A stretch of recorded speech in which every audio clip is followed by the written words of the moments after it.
नमस्कार. तुमचं स्वागत आहे आपल्या आवडत्या पॉडकास्टमध्ये. लोककथा आणि संस्कृती. आज आपण बोलणार आहोत अशा एका गोष्टीवर जी प्रत्येकाच्या आयुष्यात कधी ना कधी येते. ती म्हणजे राग.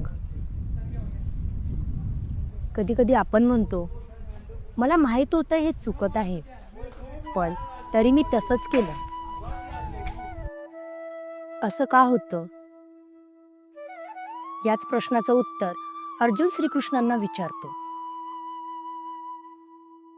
अर्जुन म्हणतो, कृष्णा, माणूस चुकीचा का करतो? कोण जबरदस्ती करतो त्याला? श्रीकृष्ण शांतपणे म्हणाले, अर्जुना, कोणीही तुला बाहेरून भाग पाडत नाही. तो शत्रू आत असतो. अर्जुन गोंधळला. तो कोण?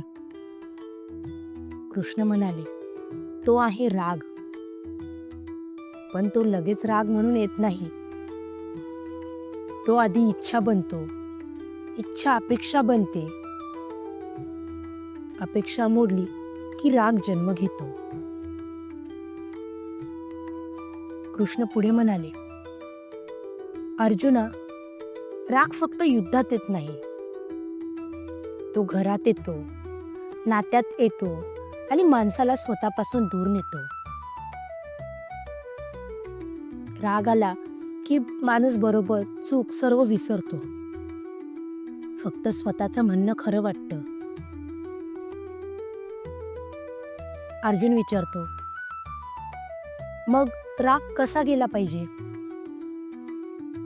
श्रीकृष्ण म्हणाले, राग मारायचा नाही, राग ओळखायचा. राग आला की लगेच बोलू नकोस.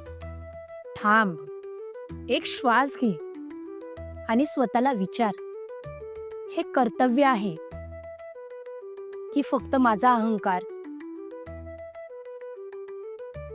त्या क्षणी अर्जुनाच्या चेहऱ्यावर थोडी समज दिसू लागली. अर्जुन म्हणाला, कृष्णा, म्हणजे राग माझा शत्रू नाही. कृष्ण हसले, नाही अर्जुना, तो तुझा शिक्षक आहे. तो तुला सांगतो, इथे थांब, इथे विचार कर. त्या क्षणी अर्जुन शांत झाला. तो तयार झाला युद्धासाठी नव्हे तर कर्तव्यासाठी. तर मित्रांनो, ह्या गोष्टीतून काय शिकायला मिळालं? राग हा संदेश आहे. थांबणं हीच खरी शक्ती आहे.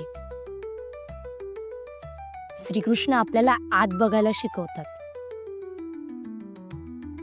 जर ही गोष्ट तुम्हाला आवडली असेल तर लाईक करा आणि शेअर करा. पुन्हा भेटूया अजून अनोख्या गोष्टीसोबत.